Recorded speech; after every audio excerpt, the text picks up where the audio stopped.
life is all about possibilities, and it's all about change.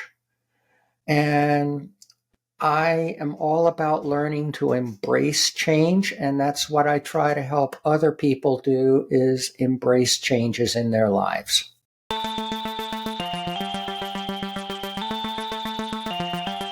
Hello, my friend, and welcome to Something for Everybody. My name is Aaron Mashbitz. Wendy, welcome to the show. Thank you very much, Aaron. I'm so glad to meet you and be here. Yeah, me as well. And before we dive into your incredibly inspiring story, I have one very important question to ask you, and that is, how are you doing?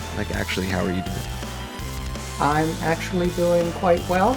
I'm in a really good place and in a really good situation. I'm feeling good.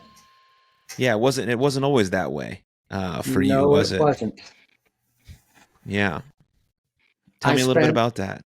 yeah, I spent, uh, well, I knew something was different at a very young age, before age 5. And when I told my parents that I was a girl at age 10, I wound up going into a long life of repressing, um, trying to fit in. At age 10, I was told, if you don't stop saying that you're a girl, um, you're going to be committed and fixed. And in the late 1950s, early 60s, that was scary. I had no idea what that meant, but that's how I lived the next basically 6 decades of my life. Hiding. Fear, shame, um, guilt for having felt this way, guilt for just being me.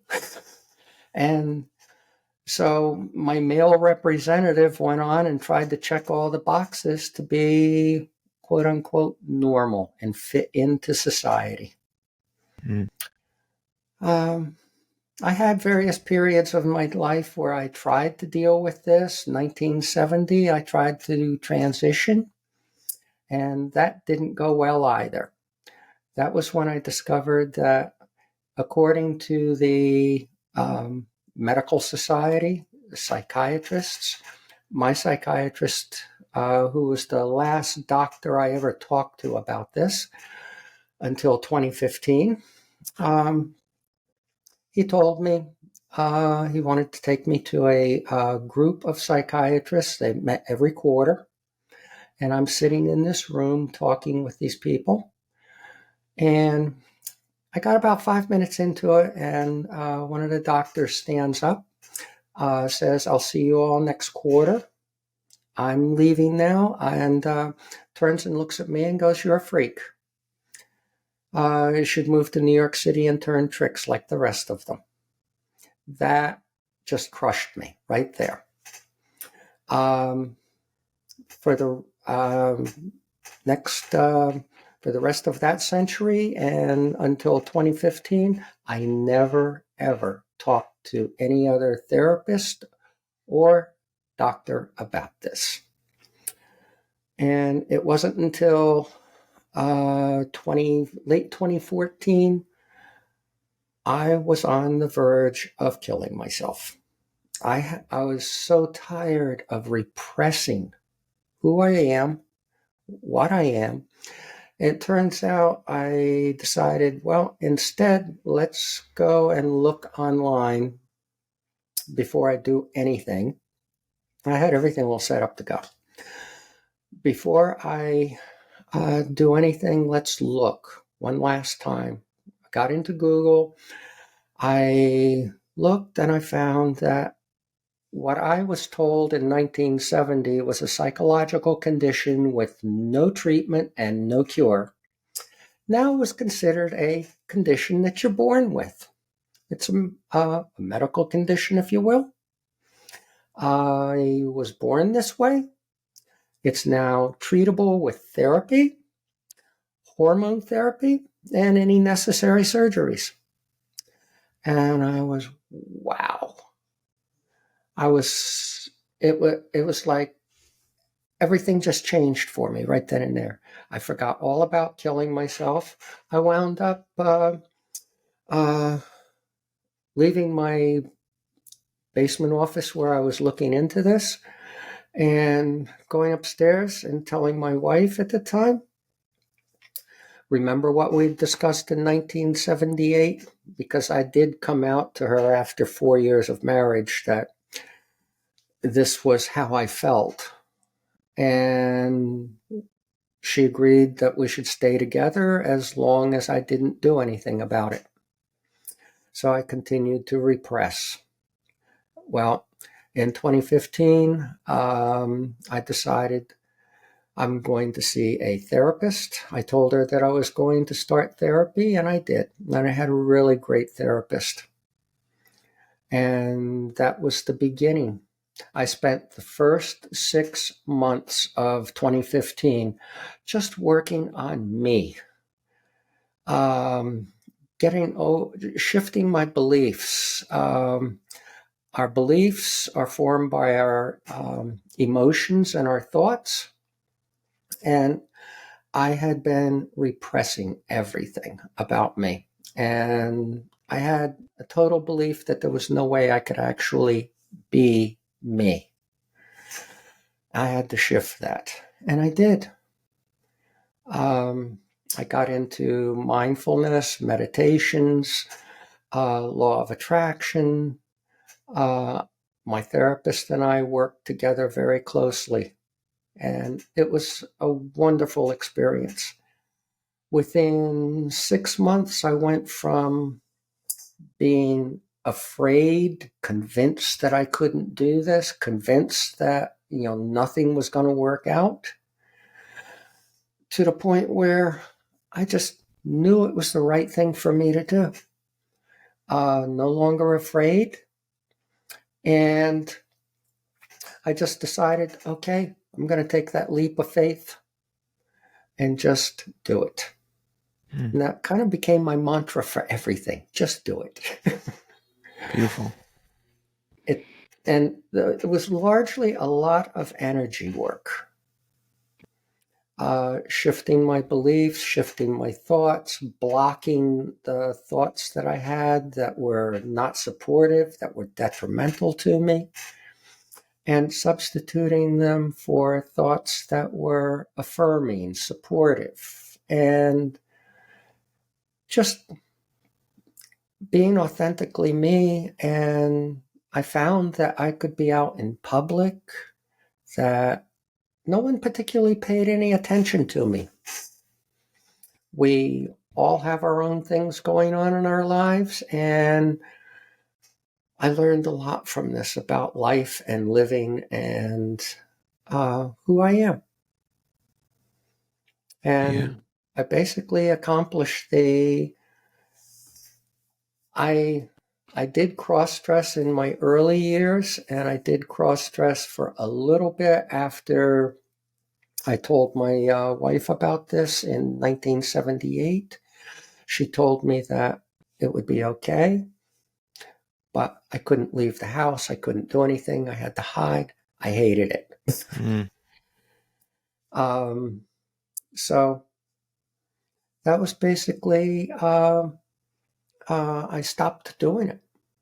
I just couldn't do it. It was a reminder of who I was and, you know, what I couldn't be at the time. Mm. Now I have friends, I'm open with them, and life has been basically great.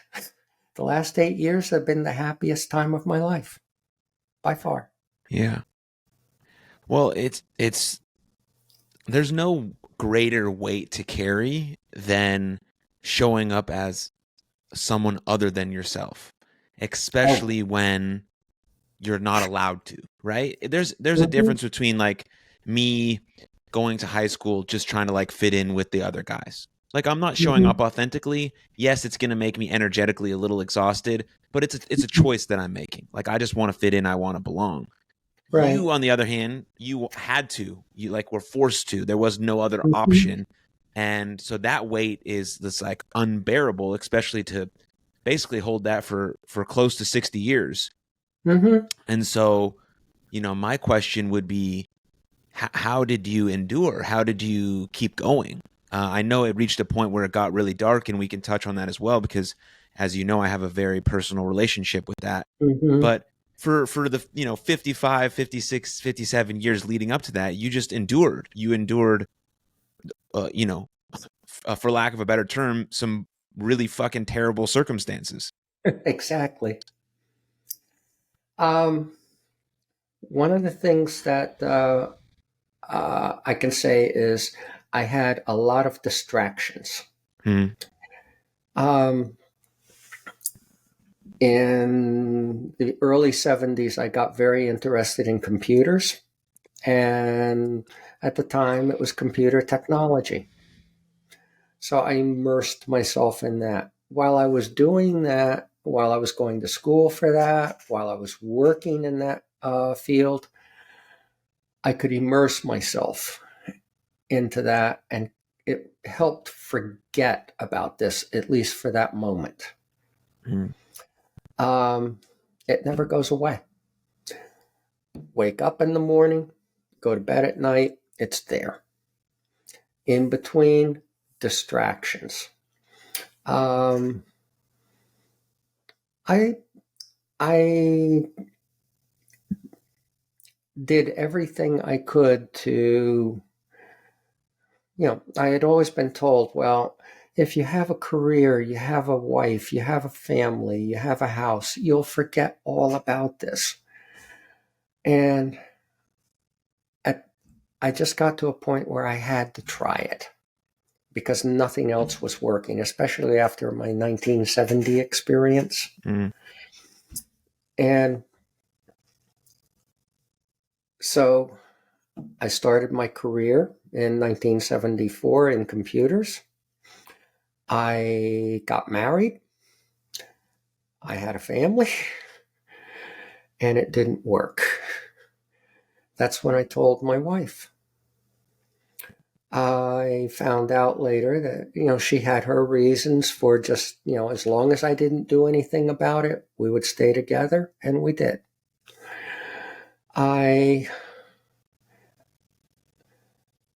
I've gotten to a point where I'm grateful for what I call my male representative or my male facade for not killing me at the time. And he didn't make me a drug addict. The worst I did was I kind of smoked pot through the 80s. A lot As of did everyone else. self-medicating. uh, the occasional beers and stuff, but um, I didn't fall into alcoholism like a lot of people do. I didn't get into anything heavier than pot, and that was pretty much through the 80s. And then I got, I was, the company that I was working for laid me off, and that's in the early 90s. And that's when I decided to reinvent myself. I immersed myself again in something that would just take my mind off of this and also provide me with actually a very good living. I became a contract developer and programmer. So 12 hours a day sitting in front of a computer terminal, most of the time at home. I worked Hmm. from home most of the time before it was fashionable to do so because I was contract. And I could just, I had all my equipment set up and everything. I could simulate my customer's world. I did programs and things for corporations that they used globally. And that was a huge distraction and kept my mind off of this at least the majority of the day. And then for my other things to distract me were uh, cabinet making and finish carpentry. And I got really good at that, and I had my own workshop and everything. And I always been interested in music. I can't play an instrument, but I love listening to music. That was fun. Sure, I'm right there with So you.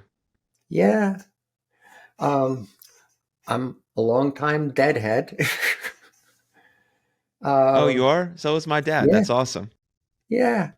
I fell in love with them in 1964, the same time I discovered Bob Dylan and Jefferson Airplane. I discovered the Grateful Dead. So yeah, I had distractions, but most of the '90s, all through the early 2000s and into the 20 teens, uh, I was struggling, and my wife suggested that you see a psychiatrist. Well, my experience with psychiatrists had never been that positive at that point. So, but I would go anyway. And I just never told them the underlying reasons for my depression, my anger, and my uh, anxiety level, not being able to sleep, not being able to wake up, all of that stuff. Um, and they were all too ready and happy to prescribe all kinds of medications. Mm. And that's how I existed until 2015 when I was talking with my therapist and we were going over what meds I was on. And she was appalled Yeah. of everything that I was on. And I wound up seeing another psychiatrist, because she told me to tell that psychiatrist my underlying condition, which I did. He immediately wanted, uh, Aaron, he wanted to send me to conversion therapy. Yeah. This is in 2015. A psychiatrist in Doylestown, Pennsylvania, wanted to send me to conversion therapy. I knew, Can you explain what that is for those that maybe are unfamiliar with that term? sure, I would go someplace where they would work with me to help me overcome this and become the man that I was supposed to be. Even though you've been feeling this way for 66 years at the time? Exactly. Okay. Just to And clarify. it doesn't work. It's bullshit. It just doesn't work. Um, it's been medically shown to not work as well. And they've tried it with people who were gay and any other kinds of conditions as well. It just doesn't work. So she said, "You're not going to see him again." And she referred me to a psychiatrist that she used to work with when she was doing clinical work at Princeton Hospital in the wards. And he was now in private practice. So I started seeing him. First thing he said to me was, "Wendy, you're on estrogen. You're starting your transition. You don't need all these meds anymore." And he took me off of quite a few of them and then started phasing me off the rest. Aaron, the skies opened up.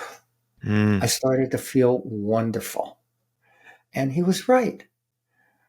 Having the hormone therapy and finally being open and being allowed to actually be me Hmm. just made all the difference in the world. Yeah. I mean, when who you intrinsically feel like you are is at odds with who you have to present in the real world, of course you're going to be anxious and depressed and Mhm. sad, Mhm. right? So when you speak to someone, the any capable psychologist or psychiatrist should always, no matter what the thing that's happening, should always be trying to understand the root cause, right? Right, Because it's not always a psychological issue. Yours really wasn't. It was that I have to be this person, but I've been feeling like this person for 60 years. When will right, someone just tell me that it's okay so I can give myself permission to go out and be the person that I have always known it to be? right? A lot Mm-hmm. of men who have, let's say, psychological issues, it's really because they don't have any friends and they don't have a job that they care about. That's obviously going to Yeah. cause me to be depressed. But me Mm-hmm. taking antidepressants will not make me better. Me having to go out into the world and make friends and become a better man and be more kind Mm-hmm. and competent, those things are going to help me. Actionable steps. Now, that's not to Right. demonize medication, because it does work for some people in certain circumstances, but that has to be Mm-hmm. a step down the line that you take. Like you've exhausted all these other resources, you've done these things, you've had the real, open, honest, vulnerable conversation, and now let's get you on the right dose of medication to allow you to be the best version of yourself. I agree with that. My Yeah. sister was on medication that really helped her extend her life. But Mm-hmm. your situation, someone just needed to tell you that it's okay for you to be Wendy. You know, Right. as simple as that. But it seems harder, than yeah. So, anyways, keep going. Yeah. In 2012, that was when the medical community changed. Instead of considering someone like myself to have a psychological condition that was not treatable and not curable, it now became a condition that you're born with, and it's treatable by hormones, therapy, and surgeries. So once I started the hormone therapy, that was when my wife decided we were getting divorced Mm. because I was going to, in her words, develop breasts and Lord knows what else I was going to do. You were blossom. You were blossoming. Yeah, And you're she wasn't a blossoming. lesbian, and we weren't going to stay together. And I got that. That was one of the things that I came to the realization that was going to be a byproduct of this. We were going to get divorced. Um, I It was an amicable split. Um, she's been very supportive and everything throughout the whole process. She's had her own grieving and disappointment and all of that. She said to me at one time, my first husband left me for another woman. My second husband left me to become a woman. So, uh, but life moves on. Life is all about possibilities, and it's all about change. And I am all about learning to embrace change, and that's what I try to help other people do, is embrace changes in their lives and just go forward.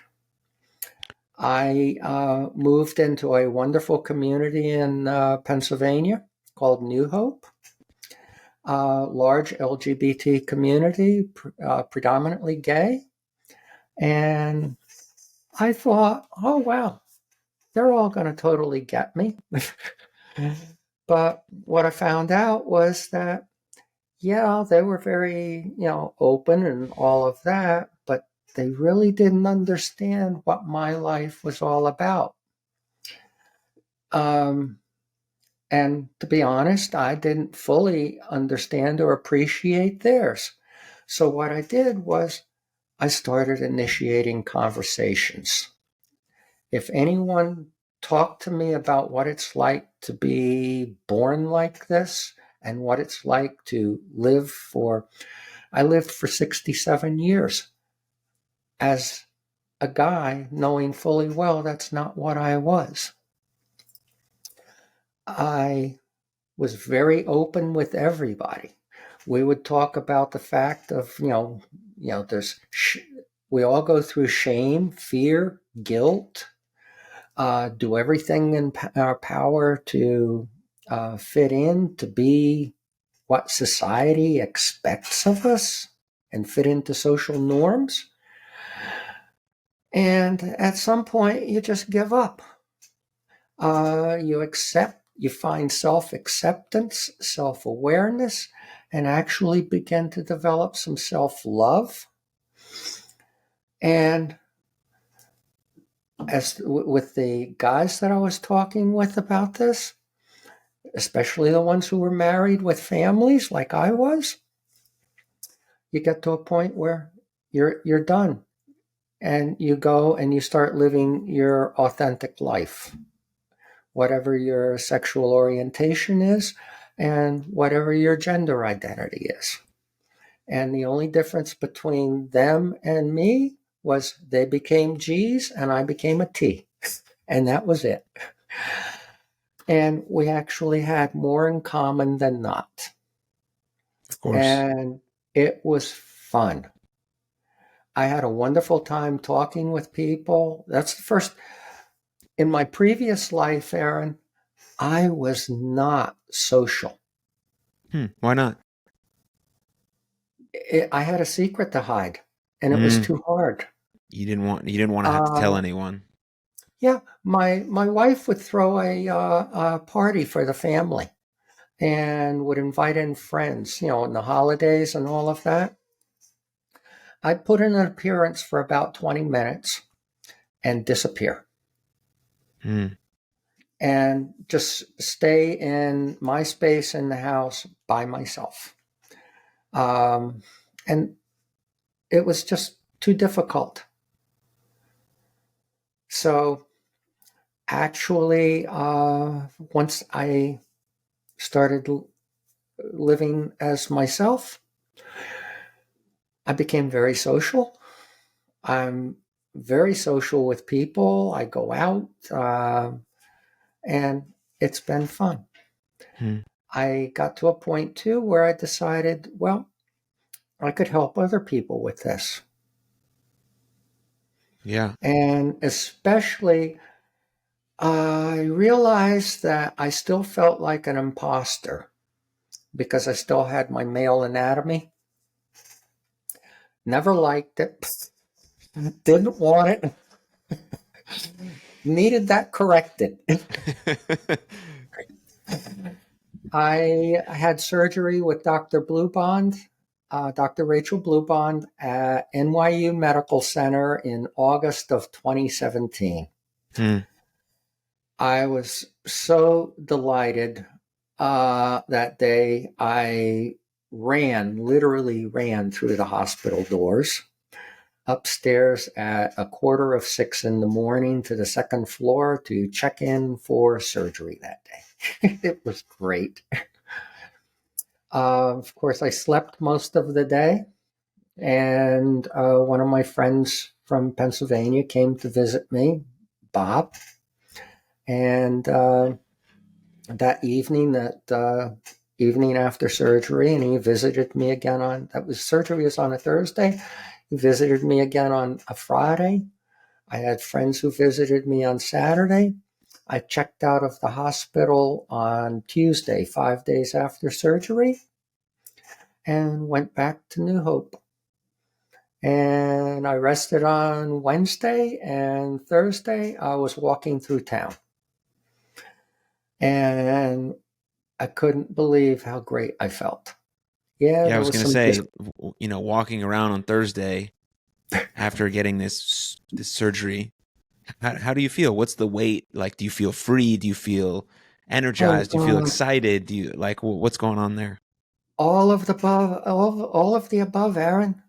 Beautiful. Um, no longer when I got dressed in the morning or went to bed at night, there was nothing there to remind me of my past Mm, and nothing to remind me of how I had been born.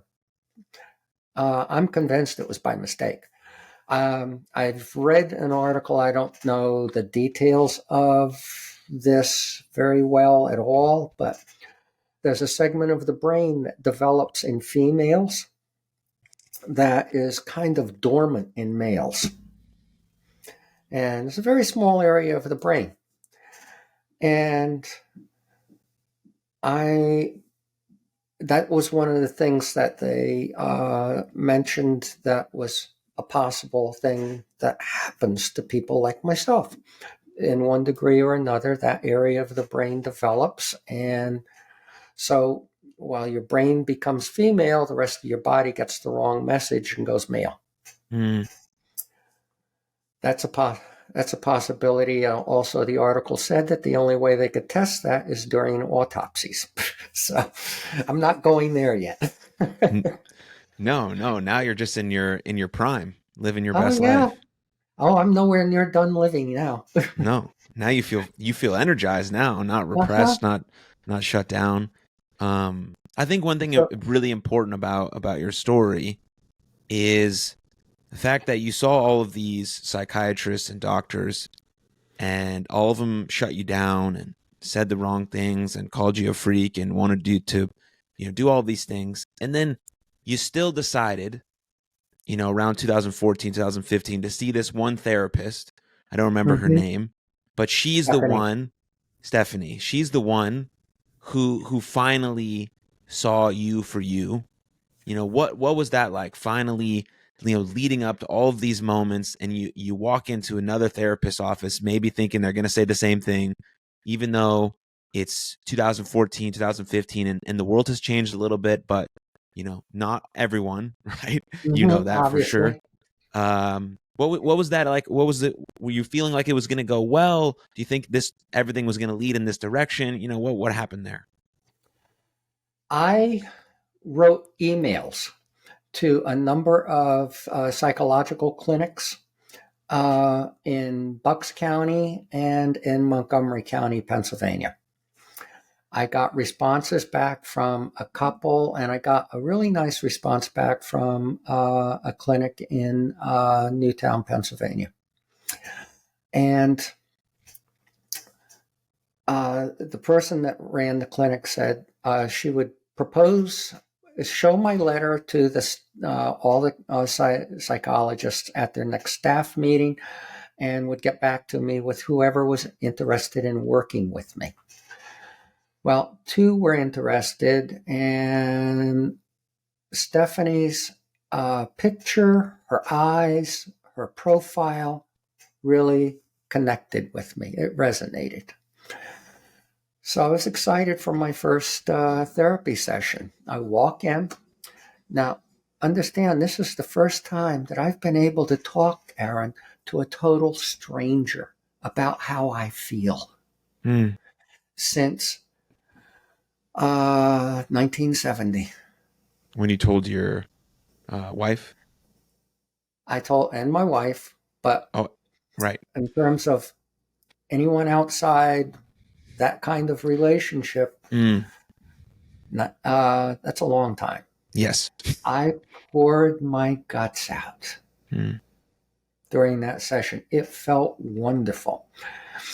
And she was very engaging, talked with me, and I'm getting up to leave. I turn to say goodbye, and I see Stephanie sitting there with her, with my folder on her lap. And she says to me, "What's your name?" And I immediately snap back, "Wendy." To my joy, Aaron, she crossed out my male name and wrote Wendy on my file. How long This had you internally known that your name was Wendy? I picked that name in grammar school, Wow. probably fifth or sixth grade. Wow. Wendy was the most popular girl in class. She wore the nicest clothes. She was really pretty. And I told myself then, if I ever get the opportunity to be me, to become a girl, my name was going to be Wendy. Hmm. And that's how long I carried that. Wow. By my third therapy session with Stephanie, my second session with her, I told her I want to come next week as Wendy. And she said, "This is a perfectly safe environment. You can come any way you wish." And I said to her, "Well, I'm going to have to start working on boundaries with my wife at this point because there's this rule I can't leave the house." So I'm leaving the house as Wendy. And I was right. We argued about it. and there were discussions and everything like that. So, but all that week before, I used my visioning to envision what it would be like to get in the car, back out of the garage, drive down the street, drive 5 miles to therapy in a dress, heels, a long winter coat because it was early February by that time. Mm-hmm. And I was going to look like any woman going to an office job for the day. And how would I feel walking across the parking lot, walking down the sidewalk, seeing my reflection in the glass door? I visioned and meditated on that and thought about that for the entire week leading up to therapy. And when I did it, the experience was actually better. The real life experience was wonderful. I'm sitting in the waiting room as myself. Stephanie opens the door. Big smile, and I walk in. It was just wonderful. And from that point on, every Thursday I went to therapy as Wendy. And what I started doing was I told her one day, I'm going to stop at Dunkin' Donuts and get coffee. A life test. Mm-hmm. This Dunkin' Donuts didn't have a drive-through, and drive-through would be cheating, so I wasn't going to do that. I was going to go stand in line with other people and get my coffee. The first, I did the same thing. I meditated, I visioned, I challenged all my beliefs that I couldn't do this, shifted my energy to support myself doing this. The first week I get there to do it, I couldn't get out of the car. Aaron, I couldn't even open the door. I sat there for 5 minutes trying to open the door. I couldn't do it. What was holding you back? Just sheer terror. That someone was what, gonna judge you, look at you, find out? Yep. So I drove to therapy. I walked in. I sat down. I looked at Steph and I said, I failed. No, you didn't. She looked at me and she goes, no, you didn't. Mm-hmm. You'll do it when you're ready. That's right. And I said, yeah, you're right. I will. The following week, I did it. I walked in with coffee. Mm. There were some moments during the time. Men just have a wallet or money stuffed in their pocket. A woman has a purse. I carry a purse around. Oh, okay. I have a fanny pack, and I just like, I hold my stuff way better than shoving everything in my pockets all of the time.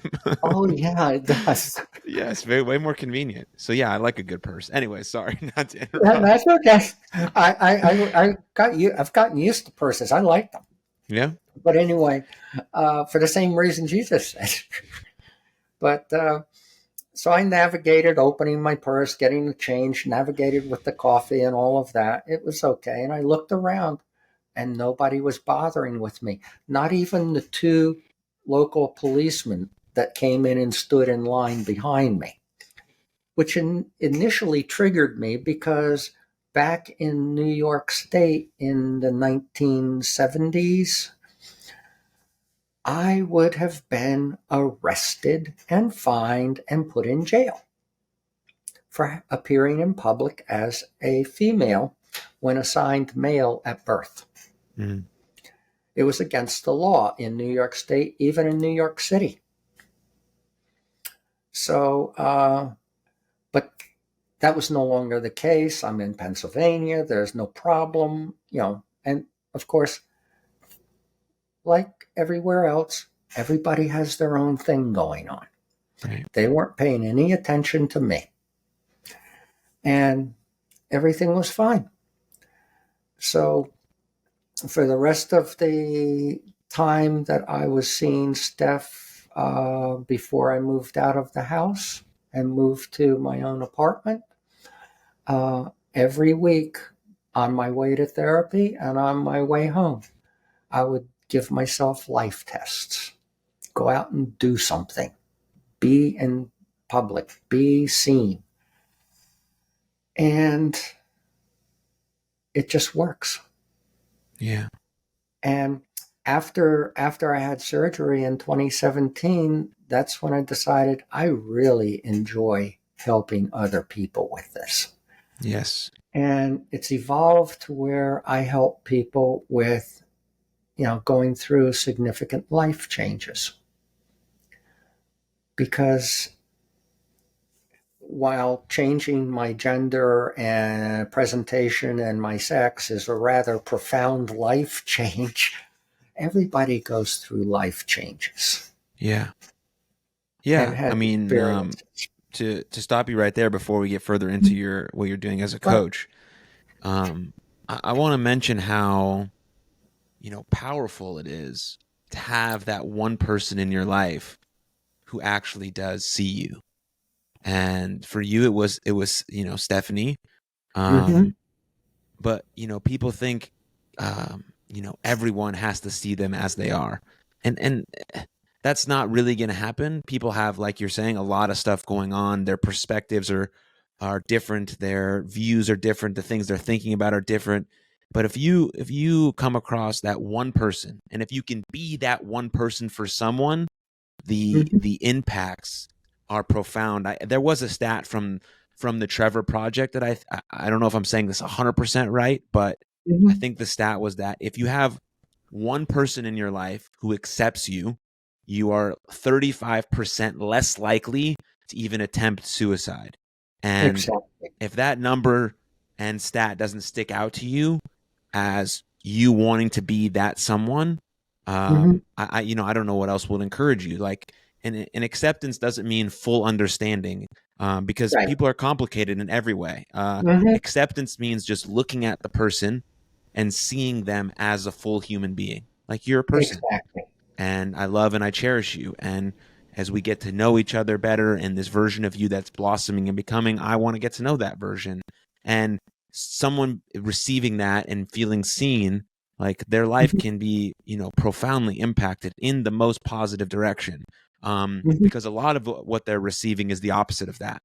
They're Right. receiving, you need to do this, you have to should do this, this is how you fit in, yada yada yada yada yada yada.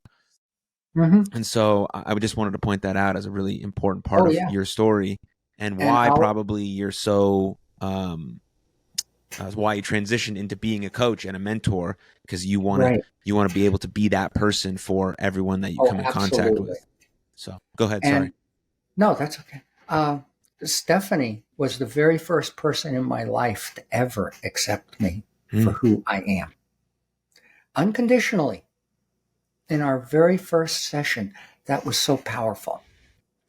About 2 years later, after my surgery, I said to her, "Whenever I stop seeing you professionally, can we be friends?" And she said, "Oh, absolutely." Beautiful. Are you guys friends now? I stopped seeing her after 5 years. She told me after 3 years that she didn't feel I needed therapy anymore. And I said, no, I just want to check in periodically. And after 5 years, I said, I'm going to stop now. And can we be friends? And she said, well, let's give it some time just to make sure you don't need me professionally. And yes, we're friends now. Magical. And I called her up uh, last July. I moved from Pennsylvania, and I called her up from the hotel I was staying in at the time while I was waiting for my new apartment. And I reminded her, because it was really resonating with me that night, that she was the first person to ever accept me. That's how powerful that is. You're right. Mm, yeah. And I didn't expect I don't ever expect anyone to understand because most people would never question their gender. Right. And that's why my message to parents of transgender children is believe them. That's not something some little boy or little girl or teenage boy or teenage girl is going to make up. It is so profoundly different from anything that society accepts. Yeah. So if they Because have the nerve, also if that parent leads with acceptance, their child is more likely to be honest about what really they're feeling, like what's going exactly, on, and what's happening. Then you can get real answers, and you can take the best course of action possible for this little human being that you're right, taking care of. If you lead with brushing it off or saying that it doesn't matter or snap out of it, you're never going to get an actual honest thing from your child about what might be happening. What's happening in school, who are their friends, how are they feeling, how long have they been feeling like this, what's going on internally, what's happening externally. You're never going to get those real answers if you're not first leading with this idea of acceptance.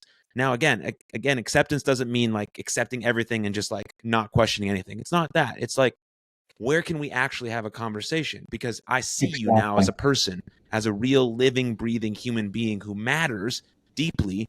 And I see that. Now let's talk further. And that creates Mm-hmm, deeper relationships with parents, with childs, with teachers, with all these things. Like, there's a lot happening, and there's a lot that's going to happen. There's a lot that's going on in a young person's brain and body. But if we can mm-hmm. first see them not as these like crazy little imbeciles, but like as just like, of course, like little kids throw temper tantrums and all that stuff. It's part of the Right, deal. But we can still accept them and accept the mm-hmm. words they're saying because they're coming from somewhere. They're not just like these Exactly. whatever, right? So we see them. Okay, now let's have a conversation. What's our next course of action? What can we do about this? How can we, all of that stuff. And so I think that's an important step. I think that's step number one. And then after that is sort of a case by case, child by Mm-hmm. child, person by person basis. But if that can be step number one, we can see people and value them as the, innate divine Mm-hmm. human beings that they are. And I think that's very Right, important. absolutely true. Yeah. And oh, I've come to the realization that um, life is nothing but changes, Yeah. and and and it's also about possibilities, and our beliefs will block or mask possibilities that are open to us. So how we think, how we believe affects what possibilities and changes we can accept and go through and what we can achieve as well. Right. Yeah. So then I cut you off on this before, but now to circle back to it, you became a transition mentor. What does that mean? How did you come up with that sort of title? And how's it going now? Well, as far as I'm concerned, it's something that we need help with. You have this. You're facing some profound life change, and everything in your mind is screaming out, "I can't do this." The first question is, why can't you? Hmm.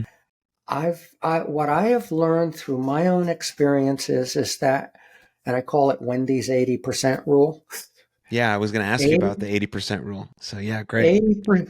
80% of all life changes begin and are between your ears. Hmm. If you can adjust your mindset to embrace that change that's coming your way, it's going to be so much easier to deal with it.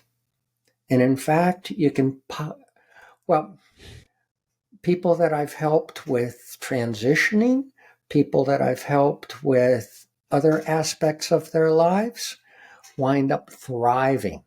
because they learn tools like visioning, meditations, um, things that will help them get through and actually learn to embrace change. Um, I moved someplace this summer where I'd never been. I didn't know anybody.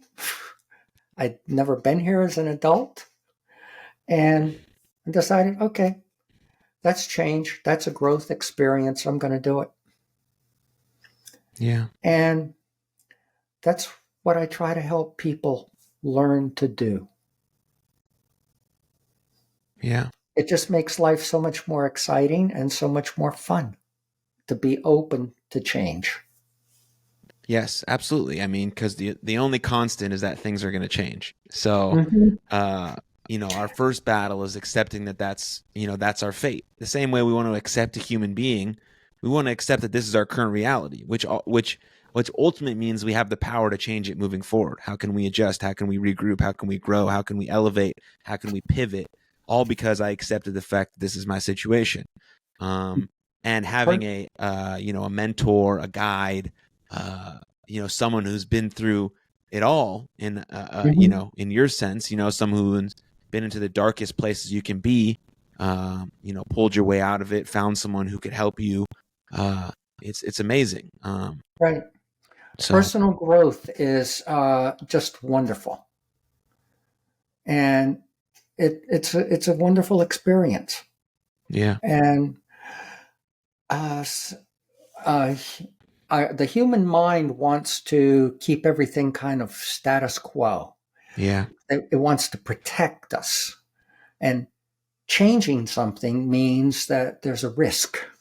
mm, And a lot of people become over time through their lives very set. They get up in the morning, they think the same thoughts, they do the same things. Any deviation to that is a risk. And a lot of people tend to become very risk adverse. And I've found huge benefit personally to letting go of that, to going with a flow, to aligning my inner being with where I am and what I'm doing and being present in that moment. mm, It's yeah. a lot easier way to live. Well, there's just a lot more. There's a lot more joy, Oh, you know, absolutely. because you're at least present for it. Your feet Mhm. are on the ground in the present moment, and you can find those beautiful things that you might have missed, if you weren't that way, right? You can notice, I don't know, the woman or man who opens the door for you and you say thank you. That's a joyful moment. Exactly. You notice the sunset if you drink coffee in the morning, or you whatever, right? You notice the family, going out in the gathering. You're like, oh, that's so beautiful, Mhm. that's so great, or whatever. Like just little things like that would normally we just like pass by because we're just ultra consumed and we haven't learned how to get into the present moment. We Mhm. haven't learned how to use our breath correctly and appropriately. Right. And some of these are all just skills. Like, you and I learned how to be coaches, and we learned how everyone learned how to read and write and all of these things. All of these other Mhm. things are skills and practices too that, that anyone can acquire. I think that's the beauty about, going on a growth journey that involves healing and growing all at once. So it's pretty cool. Yeah. And I've made some wonderful friends where I am now, and I'm having a great time. This is everything is just keeps going nicely. Beautiful, beautiful. Well, I have one final question to ask you Sure. to wrap up this beautiful conversation. And I have to lead with this because I stole this question from my favorite podcaster, Tim Ferriss. So I cannot take credit for this question. I say that on every episode. So eventually he'll listen and he'll see that I talked about him for like 300 straight episodes. But anyways, if you Wendy, we're going to put up a billboard and millions of people were going to see that billboard every single day. What would you put on it? Oh, God. Put you on the That's, spot. yeah. um, embrace change and just do it. Beautiful. All on one side or one on the back, one on the front? Could be either way. Yeah, I think so too. Yep. um, Just do it was my mantra all the way through my first 2 or 3 years of. That was the other thing that I discovered through this is every experience that I had during my first couple of years was brand new because I was a brand new person. Novelty is very fun. Yeah. And I sometimes get asked the question, when do you know when this is over? And I said, it never ends. It only ends when you die. Huh. Because you're constantly changing. Yeah. And constantly growing. Beautiful. If people want more of you, Wendy, where should they go? Probably the easiest way to connect with me is Wendy Cole, GTM.net. That's my website, /connect. Perfect. Linked in the show notes below. If you want more of Wendy, excuse me, she's also appeared on other podcasts, and you can listen to those as well. And I have an inkling that Wendy might also be starting her own, so you can hear a bunch more of her maybe very, very, very soon. I just started also working on a book. Well, there we go. And I expect it to come out probably at least be in the publisher by the first half of next year. Fantastic. We'll bring you on again so we can hype up that book. Okay. Fantastic. Thank you, Aaron. It's been wonderful. Thank you, guys. Cheers. See you next time. What's up, everybody? Thank you for tuning into that episode. And if you enjoyed it, click here for another full-length episode of the podcast. And please don't forget to subscribe. But above all else, most importantly, please take good care of yourselves and others. And I'll see you next time. Lots of love. Cheers.